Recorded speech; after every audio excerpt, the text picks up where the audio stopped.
Nice guy. Oh yeah. All right, Lowe's 668, customer Melton. Let me go over a few things here in the kitchen.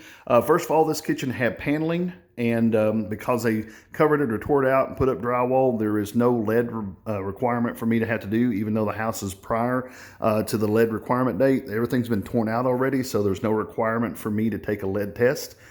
Second thing is over here on this wall, this is an opening here of about 57 inches from the edge of the window or the door trim here to the opening at 90 degrees of that door. There's about 57 total inches in there. Now in the design, we have 48, but that's also going to need a 1-inch overhang of countertop on both ends. So you're looking at 50. And if you screwed it one way or the other, you couldn't get any more out of it. So the two 9-inch cabinets on the upper and the two 9-inch cabinets on the bottom, we've talked about that. That's no problem. She's happy with that. One thing we did talk about was the range hood on top of this. The range hood that's in the design is a vented hood only, which means it vents to the outside. If you look right here, there was actually a repair that was actually done where the range was in the island originally. Because we're moving it to this wall, the range hood piping is still upstairs. So she'll have to get a third party, nothing that Lowe's will do, but a third party to connect that range hood and ventilate that outside. Now, for our part of the installation, we only hang the wood part, which is the wall nine, the cabinet, and the wall nine on the other side. We would fit the liner, make sure it fits right, make sure all the components are here for her. But basically, all of that would have to be done by a third party, as well as the plumbing for the pipe overhead. Now, one thing we talked about today is that particular cabinet, especially with the 9 inches on both sides, is sort of a waste of space because of storage. Okay, now if we're looking at actual storage, you could get a bridge cabinet up there, a 3015 or 3018 cabinet, and then actually put an over-the-range microwave below it and have more storage. But either one, the only advantage to the microwave would be that it could be recirculated back into the room and there would not be any duct work that would be needed or necessary. Again, she's going to mull that over, kind of talk to you about it again so that you can see that. I wanted you to see what we had here for that area. Now take a look on this wall. On this wall here, you've got an overall length on the actual plan there for that wall. Your measurements work fine, but her refrigerator now is 28 inches wide, just a little top freezer back there. And so we're talking about newer refrigerators being at least 33 inches wide, like a French door refrigerator with a bottom freezer. So we talked briefly today about having a 33-inch cabinet up here or a 36-inch cabinet up here. I told her that if you're wanting to center that on the wall up above, then you would be hanging over the edge of these switches just slightly, like halfway of the switches if it was a 36. If it was a 33, it would come in just before the switches. Now, we did talk about building that in with the end panels, but again, we're looking at cost. At minimum, the cabinet above here does need to have a matching interior, so the bottom of the cabinet actually has a clean bottom and not a maple. She's looking at doing a white cabinet set.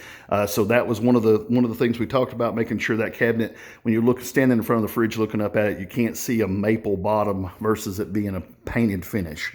But all the other measurements and stuff for this, you would have to stick with a 33 if you wanted end panels, and it would have to be offset to the right-hand side unless that particular area right there gets moved. And we did determine that there is a stud right here on the left-hand side of this, so it would be really hard to move that over. It had to be changed to an over and under, one above and one below to the left of that stud if there's room there.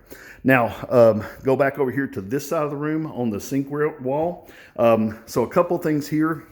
I went ahead and put a 2 1/4 molding, a mark on both sides of the window. I give you measurements of what's here, but when I start looking at margins and the lengths of the cabinets, there was an 18 here, an 18 here. That could be a 36. That could be a single 36-inch cabinet with double doors that open from the middle. And she thought about that and thought that might actually be more cabinet space there instead of having 2 individual items.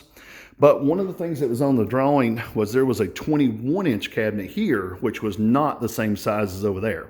She definitely wants these two sides of the window to be symmetrical, just like over with the 9-inch cabinets, have that nice balanced look to it.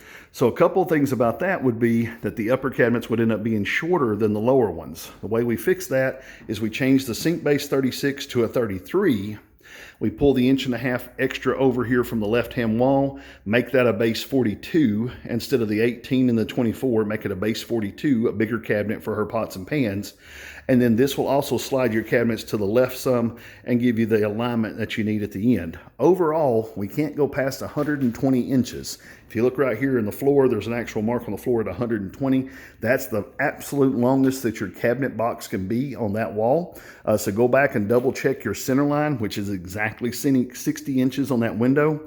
Put your sink base on the center line, go to the left, go to the right, line these two ends, then make your margins match with a filler over here on the left-hand side. Now let's talk about the island. The island is not part of the parallel of that sink. It's actually perpendicular to the sink space, and they've actually went ahead and put some little lights up above, probably some pendant lights or something there. So this was originally two 18-inch base cabinets, and I reminded her too, that they make a base 36. Again, she liked the idea of having the all one-piece cabinet, having a larger interior to it, having the larger top drawer. It may come in 2 drawers or a single. She would rather have the wider single drawer if it was available. But more importantly, the island, we're talking about maybe doing a little OG pilaster molding around the bottom to dress up the back of it some. Of course, outside corner molding and that kind of thing. But she wants this to be a floating island, which would have some felt, like 3/8 thick felt on the bottom of it, so that she can move it around in the room and use it as a mobile island base. There will not be any electrical in the island or anything. The island simply would be there with no overhang, just a minimum overhang all the way around, and that would give her the ability to move that around in the room as she fits to be able to use the room. Now, as far as the layout of the room, nothing's changing. Some differences as far as some of the arrangement of the cabinets, but your ceiling height in this room is only going to be 95 inches to your ceiling height once the floors are put in. So we definitely have to go from a 42-inch upper cabinet to a 39-inch upper cabinet. And then that 39 needs to have a starter molding on the top or some type of a 3-inch riser. Just a horizontal filler, and then a 3-inch piece of, or 2¼ inch piece of CM8 as a top molding. I've given her some pictures and videos online to look at what that looks like. She does want the molding to touch the ceiling. As you can see, they've put new moldings here, new floor ceilings here, and they do not have any texture to them. So we can definitely go to the ceiling with the molding line. If you have any questions about this, feel free to give me a call at 423-650-1051. Have a great day.